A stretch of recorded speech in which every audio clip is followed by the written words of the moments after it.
Hello दोस्तों, स्वागत है आप लोगों का एक बार फिर से मेरे चैनल में। जो लोग पहली बार हैं मेरे चैनल को प्लीज़ आप लोग सब्सक्राइब कर दीजिएगा। इस वीडियो में मैं बात करने वाला हूं संवर्धना मदरसन इंटरनेशनल लिमिटेड के बारे में, जिसे हम लोग मदरसन एंड सुमी के नाम से भी जानते हैं। तो इसके बारे में बात करें तो आज लगभग ये 2% ये गिर चुका होगा। आपके यहाँ पर नाम दिख रहा होगा। सबसे पहले यहाँ पर बात करें इस स्टॉक्स के अंदर फोरकास्ट एंड रेटिंग्स के बारे में, तो देखिएगा 20 एनालिस्ट ने इसे कवर किया है, जिसमें 80% लोगों ने यहाँ पर बाय की रिकमेंडेशन दी है। अगर इस स्टॉक्स के अंदर हम लोग बात करें टॉप 5 ऐसे म्यूचुअल फंड के इन्वेस्टमेंट के बारे में जिसका सबसे ज्यादा वेटेज है, तो नंबर 1 पे आता है quant ELSS tax saver fund, जिसका वेटेज 8.26% का है। अगर बात करें नेक्स्ट जो है वो है क्वांट फ्लेक्सी कैप, जिसकी वेटेज 6.59% की है। अगर बात करें SBI ब्लू चिप की, तो इसकी वेटेज 1.59% है। अगर ओवरऑल हम लोग बात करें म्यूचुअल फंड की इन्वेस्टमेंट की, तो इसकी जो वेटेज है इसके अंदर लगभग 15% की वेटेज है म्यूचुअल फंड की। अगर बात करें यहाँ पे FIs की, तो FIs का 13.5% का हिस्सेदारी है। अगर बात करें डोमेस्टिक इन्वेस्टर की, उनकी हिस्सेदारी लगभग 4.5% की है। अगर रिटेलर्स की बात करें तो रिटेलर्स के पास सिर्फ 8.5% की हिस्सेदारी इस स्टॉक्स के अंदर है।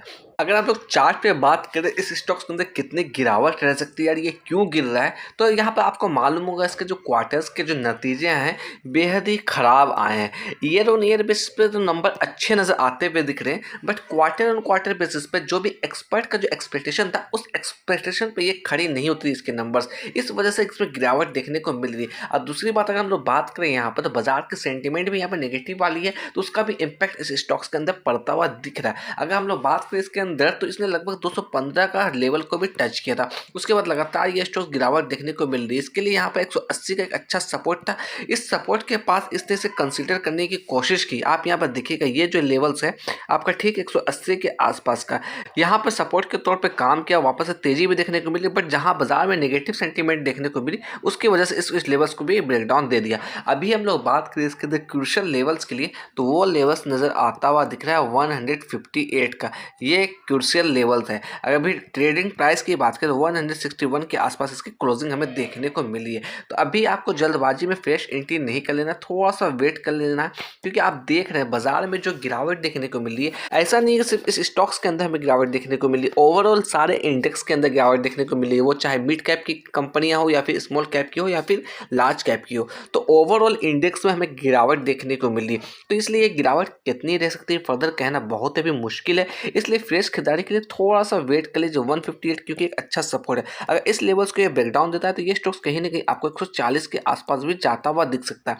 तो अभी थोड़ा सा वेट कर लीजिए। अगर ऊपर के लेवल आपने खरीदारी की है और यहाँ पे एवरेज आउट करने की प्लानिंग कर रहे हैं, तो उसके लिए भी थोड़ा सा वेट कर लीजिए। अगर इसके ऊपर सस्टेंस करने में कामयाब रहता है, यहाँ पे 1-2 कैंडल बनाती है ग्रीन वाली, और बाजार का माहौल भी थोड़ा पॉजिटिव की तरफ आता है, तो वहाँ फिर कहीं ना कहीं फ्रेश खरीदारी कर सकते हैं। क्योंकि जितनी गिरावट है इसके अंदर देखने को मिलना था वो ऑलरेडी मिल चुकी है। अगर मैं बात करूँ इसके लिए क्रूशियल लेवल्स के लिए, तो हमारा क्रूशियल लेवल अप साइड के लिए 180 का ही होना चाहिए। ये जो सपोर्ट था ये अब कहीं ना कहीं एज अ रेजिस्टेंस के तौर पे काम करेगा। अगर यहाँ पर थोड़ा एग्रेसिव बाय भी करते हैं 158 का स्टॉप लॉस लेकर भी, तो आपका पहला टारगेट 180 का होना चाहिए। बट अभी वेट कर लीजिए, बाजार को थोड़ा सेटल डाउन होने दीजिए, पॉजिटिव साइड की तरफ बाजार को मूव करने दीजिए, तब कहीं ना कहीं खरीदारी करिएगा या फिर आप एवरेज आउट करने की प्लानिंग करिएगा। तो 158 अच्छा सपोर्ट यहाँ पर नजर आता हुआ दिख रहा है। अगर मैं बात करूँ इस स्टॉक्स को 1 डे की जगह पर 1 वीक के टाइम फ्रेम में, तो आप यहाँ पर देखिएगा ये जो लेवल्स है, मैं इस लेवल्स की बात कर रहा हूँ, तो ये आपको लेवल्स नजर आता हुआ दिखेगा। 158 का लेवल्स क्यों एक अच्छा मजबूत सपोर्ट के तौर पर काम करेगा, क्योंकि इसी के बाद इसमें तेजी हमें देखने को मिली थी अपसाइड के लिए।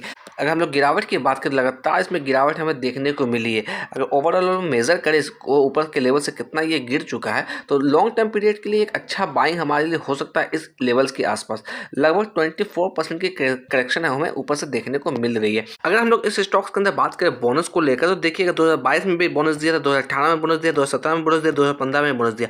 बोनस भी आपको अच्छी खासी देती हुई आ रही है। और डिविडेंड की बात करें, डिविडेंड भी आपको लगातार देती हुई आ रही है। तो ओवरऑल हम लोग बात करें स्टॉक्स के अंदर पोजीशन बनाना चाहते हैं, तो लॉन्ग टर्म का व्यू रख के आप पोजीशन बनाइए।